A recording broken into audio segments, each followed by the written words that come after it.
एक आदमी जो शादीशुदा होने के बावजूद भी एक दूसरी महिला से संबंध बनाता है, एक दूसरी महिला से संबंध रखता है, और ये महिला भी शादीशुदा थी, इसके बावजूद भी ये अपने पति को चीट करती है, अपने पति को धोखा देती है और धोखे से अपने पति को मूर्ख बना के ये इस आदमी के प्यार में पड़ती, इस आदमी से अपना संबंध रखती है। इसी बीच में इस आदमी की पत्नी को इस बात की भनक लग जाती है और बाद में इसका नतीजा कुछ ऐसा हुआ जो आगे जब आप सुनेंगे, जब आप पूरी वीडियो को देखेंगे तो शायद आज आप हैरान हो जाएंगे, शायद आज आप परेशान हो जाएंगे कि एक आदमी ने इन दोनों के कत्ल के लिए एक ऐसे तरीके को आजमाया जो शायद आज तक पूरी दुनिया के इतिहास में कभी भी प्रयोग में नहीं लिया गया। और इस बात की जब गूंज बाहर आई, इस बात का जब खुलासा हुआ तो शायद जिसने भी सुना, जिसने भी जाना, उसके पैर तले ज़मीन खिसक गई। चूँकि ये मामला इतना ज़्यादा खौफनाक था, इतना ज़्यादा विभत्स था, खासकर मारने का जो तरीका था वो इतना ज़्यादा यूनिक था, इतना ज़्यादा नया था कि शायद किसी भी क्रिमिनल हिस्ट्री में ऐसी मिसाल आज तक नहीं मिली। तो आदाब, नमस्कार, जय हिंद, वंदे मातरम। मैं आपका अपना ठाकुर प्रखर सिंह।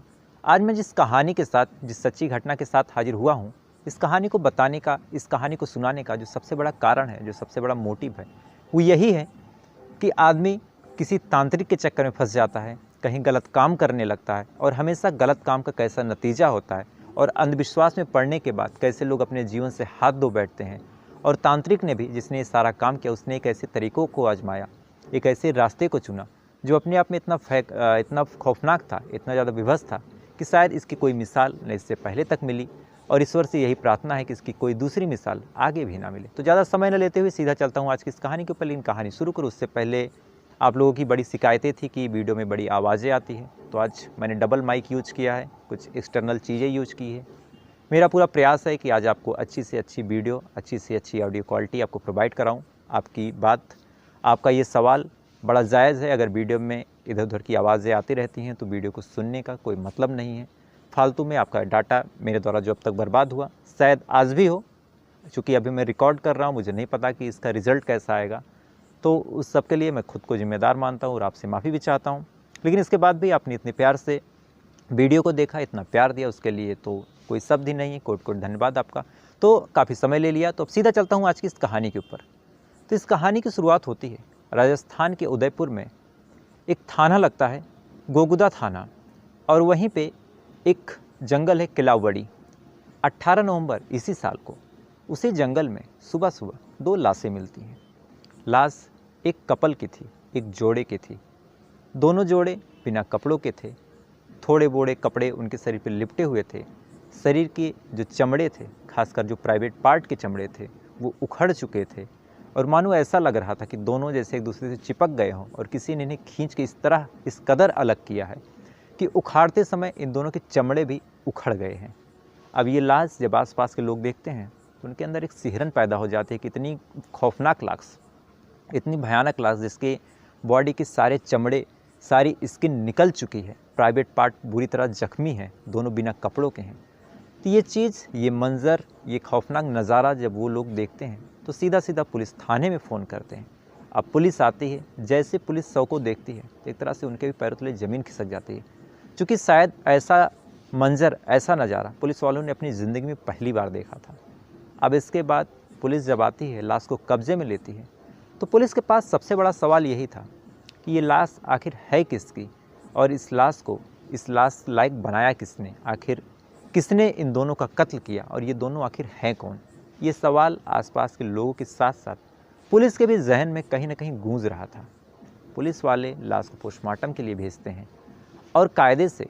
जो भी छानबीन थी उसकी प्रक्रिया शुरू करते हैं, और सबसे पहले इस एंगल पे जांच करते हैं कि आखिर ये मरने वाले हैं कौन। क्योंकि जब तक मरने वाले का पता नहीं चलेगा तो ये लाश है किसकी, ये लाश कहाँ से आई है, इसको किसने मारा है, ये सारी बातें कहाँ से निकल के सामने आएंगी। अब पुलिस वाले छानबीन करते हैं, एक दूसरे से पूछताछ करते हैं, आसपास के लोगों से पूछताछ करते हैं, लेकिन कहीं से भी न कोई सुराग मिल रहा था, न कोई सबूत मिल रहा था। पूरे के पूरे जंगल की जब छानबीन की जाती है इस संदेह पे, इस अपने एक शक पे कि शायद यहाँ पे कोई आधार कार्ड मिल जाए, कोई एक प्रूफ मिल जाए, इसके बावजूद भी पुलिस के हाथ कुछ नहीं लगता और पुलिस के हाथ लाश तक खाली रहते हैं। पुलिस वाले 1 दिन तक छानबीन करते हैं, 2 दिन तक छानबीन करते हैं। जब 2 दिन तक पुलिस वालों को कुछ नहीं मिलता तो पुलिस वाले थक हार कर अब सोचते हैं कि क्यों ना आसपास के इलाकों के सीसीटीवी कैमरे को खंगाला जाए और शायद यहाँ से कुछ पता चल जाए कि ये मिलने वाले, जिनकी लाशें मिली हैं, ये लाशें आखिर है किसकी। अब पुलिस वाले कड़ी दर कड़ी, एक कैमरे के पीछे एक कैमरा, एक कैमरे के पीछे एक कैमरा, इस तरह से छानबीन करते हैं कि ये दोनों जिस रास्ते से आए थे उस रास्ते से अंतिम छोर तक पहुंचते हैं। और अंतिम छोर पे पहुंचने के बाद लगभग 200 लोगों से पूछताछ करने के बाद और 50 से ज़्यादा सीसीटीवी कैमरे खंगालने के बाद फाइनली पुलिस वाले इन दोनों का नाम, इन दोनों का पता पा जाते हैं। जो मरने वाला लड़का था उसकी पहचान राहुल मीणा, उम्र 30 साल, और जो मरने वाली लड़की थी उसका नाम सोनू, उम्र 28 साल। अब पुलिस वाले जब नाम पा जाते हैं उसके बाद एड्रेस खंगालते हैं और एड्रेस पे पहुंचने के बाद जब पूछताछ करते हैं तो पता चलता है कि जो राहुल मीणा है वो तो एक सरकारी टीचर है, एक गवर्नमेंट टीचर है, और जो सोनू है वो एक हाउसवाइफ है। अब पुलिस वाले से यहाँ थोड़ा हैरान होते हैं कि मरने वाला दूसरे का पति, मरने वाली दूसरे की पत्नी, तो इन दोनों में क्या संबंध है, ये दोनों जंगल में क्या कर रहे थे। अब इसके बाद इसी सवाल के साथ जो राहुल मीणा के घर वाले हैं उनसे जब पूछताछ की जाती है तो पूछताछ के बाद जो राहुल मीणा की पत्नी है कुछ रोते हुए ऐसी बात को बताती है जो अपने आप में कहीं ना कहीं हैरान करने वाली थी, कहीं ना कहीं चौंकाने वाली थी। दरअसल वो पत्नी बताती है कि जो राहुल मीणा है वो अपनी पत्नी को, मतलब उस महिला को चीट कर रहे थे और इस सोनू नाम की लड़की से अपना संबंध रख रहे थे और कहीं ना कहीं इसके प्यार में पागल थे। ये बात वो महिला रोते हुए पुलिस वालों को बताती है और कहती है कि शायद इन्हें दोनों के जो संबंध थे, इन दोनों के जो संबंध थे, उसी के चलते किसी ने इनकी हत्या की है। अब ये बात जब पुलिस वाले सुनते हैं, पुलिस वाले हैरान होते हैं, परेशान होते हैं और इसके बाद फिर उस महिला से पूछते हैं कि आखिर आपको किसी पे शक है, आपको लगता है कि किसी ने इस घटना को अंजाम दिया है या फिर किसने मारा है। अगर आपको कुछ भी लग रहा हो तो आप इत्मीनान से, तहे दिल से आप हमें बता सकती हैं। अब इसके बाद जब इस महिला से पूछताछ की जाती है और आसपास के लोगों से पूछताछ की जाती है तो एक चीज़ जो निकल के सामने आती है वो चीज़ यही थी कि जो राहुल मीणा है और सोनू है वो एक तांत्रिक के संपर्क में थे। अब पुलिस वाले उस तांत्रिक की खोजबीन करते हैं, उस तांत्रिक का नाम पता निकालते हैं और सीसीटीवी कैमरे में जब फिर से खंगालते हैं तो पता चलता है कि उस जंगल में वो तांत्रिक भी जाता हुआ दिखाई दे रहा था। अब मरने वाला कौन था ये पता चल गया, मारने वाला कौन था ये पता चल गया, लेकिन जो सबसे बड़ा सवाल था कि आखिर मारा किसने और मारा कैसे और क्यों मारा। अब इन्हीं तीनों सवालों की वजह से जब पुलिस वाले इस तांत्रिक की कुंडली खंगालते हैं तो पता चलता है कि इस तांत्रिक का नाम भालेश कुमार, उम्र 55 साल है और एक शेषनाग मंदिर है, आसपास के इलाके में वो मंदिर था, वहाँ पे ये ताबीज़ वगैरह बनाता था, लोगों को ये कह के ताबीज़ बेचता था कि इस ताबीज़ को पहनने के बाद आपके सोए भाग्य जो है वो जाग जाएंगे, आपके ऊपर अगर कोई भूत प्रेत की बाधा होगी वो बाधा दूर हो जाएगी और शायद आने वाला जो समय है वो आपके लिए बड़ा अच्छा होगा। और ये काम ये शायद 8-10 सालों से कर रहा था। इलाके में अच्छा खासा इसका नाम था, लोग इसे बड़ा मानते थे, बड़ा पूछते थे, जो भी उस मंदिर पे आता वो इसका पैर जरूर छूता था। तो अब पुलिस वाले फिर परेशान कि एक तांत्रिक, अच्छा खासा उसका नाम है, अच्छा खासा उसका कदकाठी है, अच्छी खासी उसकी शख्सियत है, तो इस तरह से किसी आदमी को कत्ल क्यों करेगा। अब पुलिस वाले इस तांत्रिक के पीछे पड़ते हैं, इसकी छानबीन करते हैं और अंत में जब इसे उठाते हैं, उठा के इससे सख्ती से पूछताछ करते हैं तो सच में एक ऐसी बात को ये बताता है जो अपने आप में बेहद हैरान करने वाली थी, बेहद चौंकाने वाली थी। दरअसल भालेश कुमार बताता है कि जो राहुल मीणा है उनका जो संबंध है वो सोनू से जब हुआ था तो इसी मंदिर से हुआ था और इस बात का जो पता था उस भालेश कुमार को चल जाता है। इसके बाद जब राहुल का संबंध सोनू से होता है तो राहुल जो अपनी पत्नी है उससे गलत तरीके से व्यवहार करता, उसे गलत तरीके से बर्ताव करता, तो सोनू भी जब परेशान होती, माफ़ कीजिएगा, जो राहुल की पत्नी है वो परेशान होती है, तो परेशान होने के बाद अक्सर इसी तांत्रिक के पास आती थी और आने के बाद कहती कि बाबा मेरे पति को पता नहीं क्या हो गया, मुझे किस तरह से ट्रीट कर रहे हैं, इतने गंदे तरीके से आज तक मेरे पति ने, राहुल ने कभी मुझसे बात नहीं की, लेकिन पता नहीं किसकी नज़र लग गई है, पता नहीं क्या हो गया है, शायद किसी ने कुछ करा दिया है, किसी ने कुछ इसके ऊपर जादू टोना कर दिया है कि जो राहुल है मुझसे अब सीधे मुँह बात नहीं करता, बुरी तरह बर्ताव करता है, हमेशा मेरे ऊपर चिल्लाता है। और यही सारी बात राहुल की पत्नी जब इस तांत्रिक को बताती है तो तांत्रिक को लगता है कि मेरे हाथ में एक गोल्डन चांस लग गया है कुछ पैसा बनाने के लिए, कुछ पैसा कमाने के लिए। अब भालेश कुमार उस महिला का हाथ देखने का फर्जी नाटक करता है और नाटक करते हुए कहता है कि तुम्हारे हाथ की रेखाएं बता रही हैं कि जो तुम्हारा पति है उसका किसी और से नाजायज़ संबंध है। अब ये बात जब वो महिला सुनती है तो सुनने के बाद एक तरह से उसके होश फाख्ता हो जाते हैं कि मेरा पति जो अब तक सिर्फ मेरा था, मेरे प्यार पे किसी और का साझा कैसे हो रहा है। वो महिला रोने लगती है, रोने के बाद पूछती है कि अच्छा बाबा ये है कौन। तो चूँकि भालेश को पहले से पता था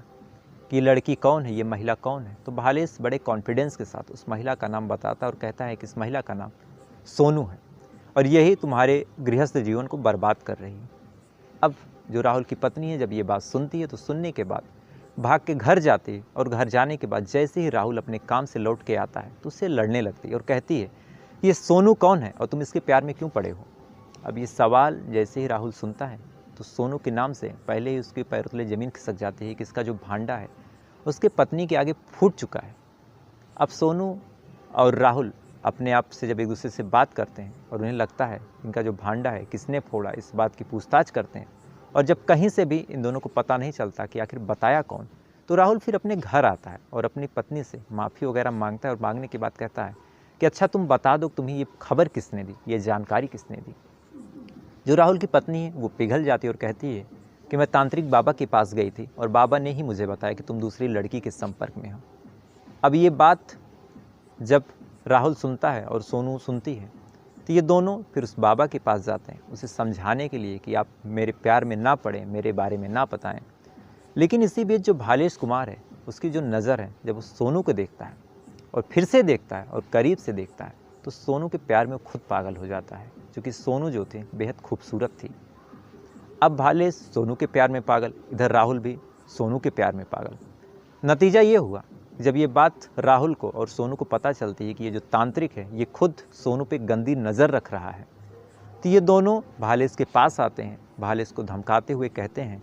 कि जो तुम कर रहे हो ये सब मुझे पता है और अगर तुम अपनी हरकतों से बाज नहीं आए तो हम पूरे गांव को, पूरे इलाके को बता देंगे कि तुम फर्जी ताबीज़ बनाते हो और यहाँ पे आने वाले श्रद्धालुओं पे, यहाँ पे आने वाले भक्तों पे गंदी नज़र रखते हो। अब ये बात जब राहुल के और सोनू के मुंह से भालेश सुनता है तो भालेश के पैरों तले ज़मीन खिसक जाती है कि इनका जो धंधा है, जो भालेश का धंधा था ताबीज़ वाला, अगर इसी बीच में जो राहुल और सोनू धमका रहे हैं अगर सच में ये बता देंगे तो इसका धंधा जो है चौपट हो जाएगा, क्योंकि जब इसकी इज्जत ही नहीं रहेगी तो इसके ऊपर भरोसा कौन करेगा। तो इसी उधेड़ बुन में अब भालेश सोचता है कि कैसे भी करके इन दोनों से पीछा छुड़ाया जाए और पीछा छुड़ाने का साफ मतलब था कि इन दोनों का कत्ल कर दिया जाए। लिहाजा जो भालेश है इन दोनों के कत्ल का प्लान बनाता है और इसी प्लान के तहत वो सबसे पहले राहुल और सोनू का भरोसा जीतता है और उनके आगे खुद को ऐसा दिखाता है कि वो सच में बहुत बड़ा तांत्रिक है, उसे बहुत सारी जादू की सिद्ध शक्तियाँ प्राप्त हैं और ऐसी शक्तियों से वो जो चाहे वो कर सकता है। वो किसी के माइंड को बदल सकता है, ढेर सारे पैसे के राज को बता सकता है कि कहाँ पे सोना गड़ा हुआ है, कहाँ पे कोई चीज़ है। अब सोच के देखिए बड़ी हैरानी होती कि राहुल 30 साल सरकारी टीचर और सोनू भी 28 साल पढ़ी लिखी, इन सब चीज़ों के बावजूद भी वो इस फर्जी तांत्रिक की बातों में आते हैं और बातों में आने के बाद राहुल और सोनू को जो भाले से एक सुनसान जंगल में बुलाता है, जो केवालबड़ी का जंगल है उसमें बुलाता है 15 तारीख को और बुलाने के बाद फर्जी अनुष्ठान करता है और अनुष्ठान करने के बाद इन दोनों से कहता है कि अब तुम दोनों अपने कपड़े उतारो। सबसे हैरान करने वाली बात है कि एक लड़का एक लड़की एक तांत्रिक के आगे उसके कहने पे अपने कपड़े उतारते हैं और इसके बाद फिर ये कहता है कि तुम दोनों अब संबंध बनाओ। अब सोच के देखिए तांत्रिक के कहने के बाद ये दोनों संबंध बनाना शुरू भी कर देते हैं और इसी बीच जो भालेश कुमार है वो पहले से लगभग 50 पैकेट फेविक्विक खरीद के रखे हुए था, एक डिब्बी में, एक बॉक्स में उस लिक्विड को निकाल के पहले से रखा हुआ था। अब जैसे ही ये दोनों संबंध बनाना शुरू करते हैं तो इसी बीच में जो भालेश कुमार है उस फेविक्विक को इन दोनों के ऊपर उड़ेल देता है, खासकर इनके प्राइवेट पार्ट पे डाल देता है। अब जैसे ही प्राइवेट पार्ट पे फेविक्विक पड़ता है तो इन दोनों का प्राइवेट पार्ट और बाकी बॉडी चिपक जाते हैं। अब सोच के देखिए कैसा दर्दनाक, कैसा खौफनाक मंजर रहा होगा कि दो कपल बिना कपड़ों के हैं और बीच में जो फेविक्विक है वो डाल दिया गया है, प्राइवेट पार्ट में फेविक्विक डाल दिया गया है। अब इसके बाद चूँकि ज़्यादा समय बीता नहीं था तो जैसे तैसे करके ये दोनों एक दूसरे को धक्का देते हैं, पुश करते हैं और तब तक मान के चलिए इतना वक्त तो हो ही चुका था कि जब ये दोनों अलग होते हैं तो इनकी चमड़ी, खासकर प्राइवेट पार्ट की जो चमड़ी थी वो उखड़ जाती है। लेकिन जैसे ही ये अलग होने की कसमुकस कर रहे थे, अलग होने के लिए जद्दोजहद कर रहे थे, इसी बीच में जो भालेश है वो चाकू उठाता है और इनके प्राइवेट पार्ट पे फिर से हमला करता है और पत्थरों से इनका सर कुचल के इन्हें मार देता है और मार के इनके सारे जो डॉक्यूमेंट्स थे उसको गायब करके वहाँ से रवाना हो जाता है। लेकिन जो वहाँ के एसपी हैं विकास कुमार इस मामले को बड़ी गंभीरता से लेते हैं और गंभीरता से लेने के बाद जब एक एक सीसीटीवी कैमरे को